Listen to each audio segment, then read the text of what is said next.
semuanya, selamat pagi dan salam sejahtera kepada Miss Yudi Jordan Sitanyong selaku dosen mata kuliah Etiket dan Communication Skill, para dosen lainnya, serta teman-teman yang menonton video kami.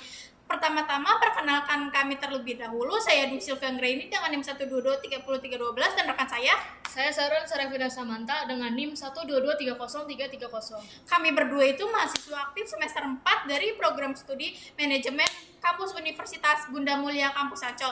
Hari ini kami ingin menyampaikan gagasan tentang strategi lobby dan negosiasi untuk meningkatkan literasi membaca di transportasi umum. Ide ini itu muncul dari prihatin terhadap rendahnya minat baca masyarakat Indonesia, padahal waktu di ruang transportasi umum bisa dimanfaatkan sebagai sarana dan edukatif dan yang produktif. Saat ini transportasi umum sering menjadi tempat pasif di mana penumpang hanya sibuk dengan ponselnya untuk scroll media sosial seperti Instagram, TikTok dengan hal yang tidak berguna, padahal waktu perjalanan bisa diubah menjadi kebiasaan membaca harian yang menyenangkan dan bermanfaat. Manfaat membaca manfaat masyarakat Indonesia masih sangat rendah, padahal membaca adalah kunci untuk meningkatkan wawasan, kemampuan berpikir kritis, kualitas hidup. Sayangnya banyak yang lebih memilih bermain ponsel daripada membaca, terutama saat di transportasi umum.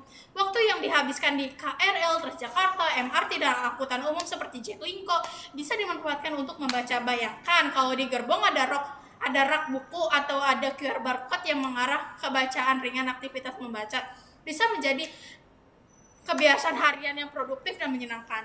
Nah, betul banget tuh. Berdasarkan studi World Most Literate Nation pada tahun 2016, Indonesia tuh menempatkan peringkat 60 dari 61 negara dalam hal literasi. Ini meskipun masyarakat kita tuh punya akses luas ke teknologi, setiap hari tuh jutaan orang yang menggunakan KRL, Transjakarta, dan MRT itu sayangnya tuh waktu perjalanan yang bisa dimanfaatkan untuk membaca malah dihabiskan untuk membuang-buang waktu di media sosial ataupun bermain game hanya untuk buang waktu yang tidak produktif. Nah, menurut UNESCO, membaca 15-30 menit per hari itu bisa meningkatkan literasi dan kapasitas berpikir kritis. Nah, ini tuh bisa menjadi peluang yang bisa dimanfaatkan melalui kerjasama dengan pemangku kepentingan transportasi dan komunitas literasi.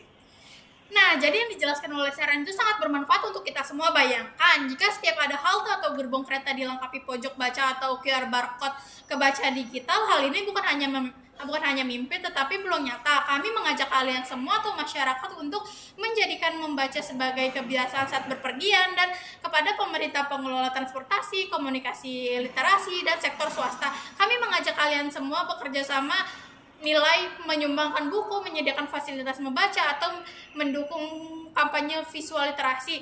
Jadi dampak ini tidak hanya untuk masyarakat saja, tetapi juga dapat meningkatkan citra positif lembaga dan menciptakan ruang publik yang lebih bermakna.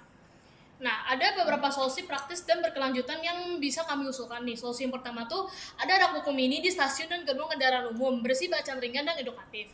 Yang kedua tuh ada QR code yang mengarah ke e-book atau konten literasi digital untuk memanfaatkan ponsel secara lebih produktif. Yang ketiga tuh ada kerjasama dengan komunitas literasi untuk pengolahan konten, kegiatan baca publik hingga donasi buku.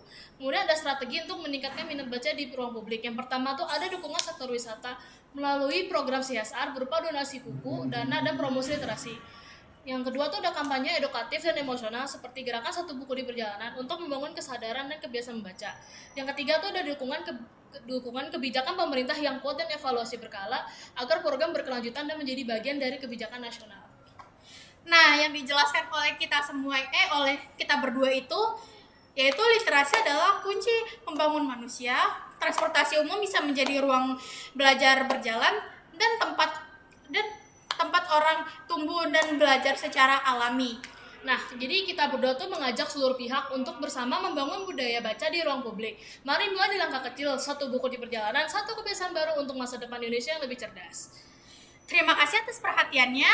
Salam literasi dari Universitas Bunda Mulia.